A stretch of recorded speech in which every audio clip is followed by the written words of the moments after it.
So I'm going to make a short video, which I normally don't do, but this is a neat trick. I've seen this around, but I thought I'd spread the word and kind of make my own video and show people how I do it too. I got lucky and met a gentleman who was willing to sell me an entire trailer load of rough cut walnut.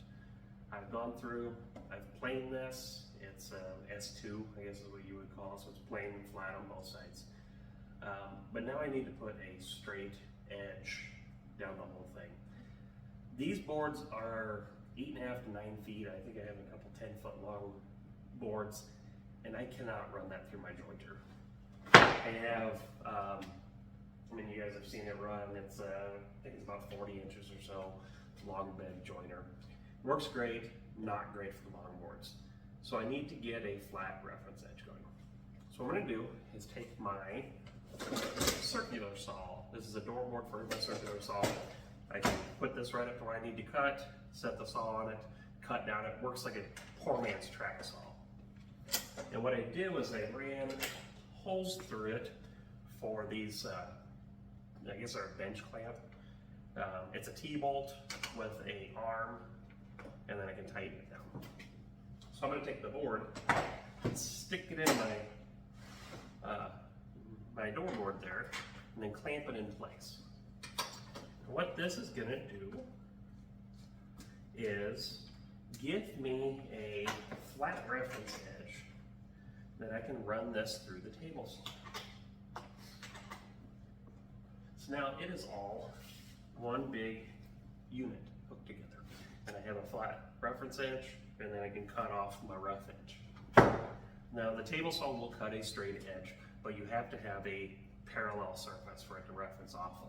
It's not going to cut a straight edge on its own or just running down the fence unless you have a 16-foot long fence, which, good luck, nobody's got one.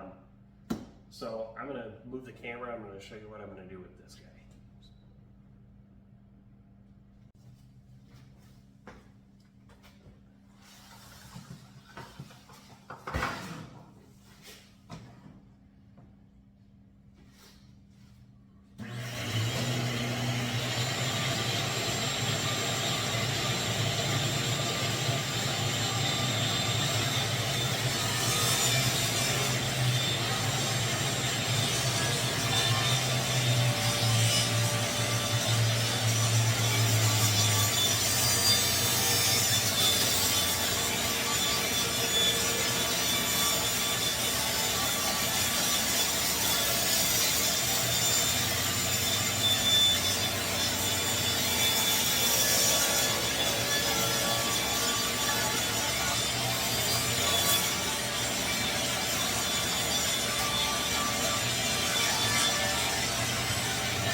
That's all the waste I ended up cutting off.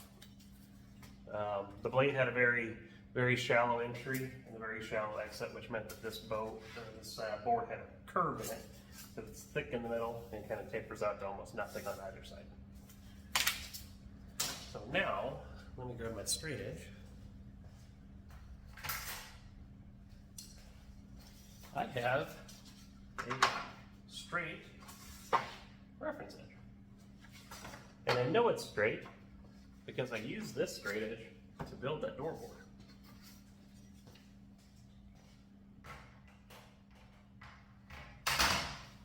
And now I have, this board's about 8.5 feet long, usable piece of walnut with a straight edge, and I can start building with it.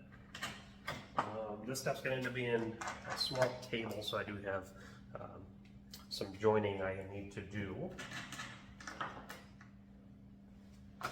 And now I have a perfectly straight board to do it.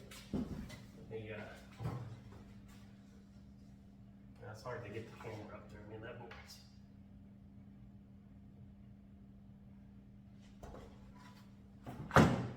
And I can cut it to whatever width I need to from here. So now I have a S3 board. When I get done with the entire stack, I've got about 8 or 9 more boards to go. I can flip it over, get a parallel edge on this side, and then start picking my top pieces to make my top board. So hopefully you guys find this helpful. It's kind of a cheater method to do longboards.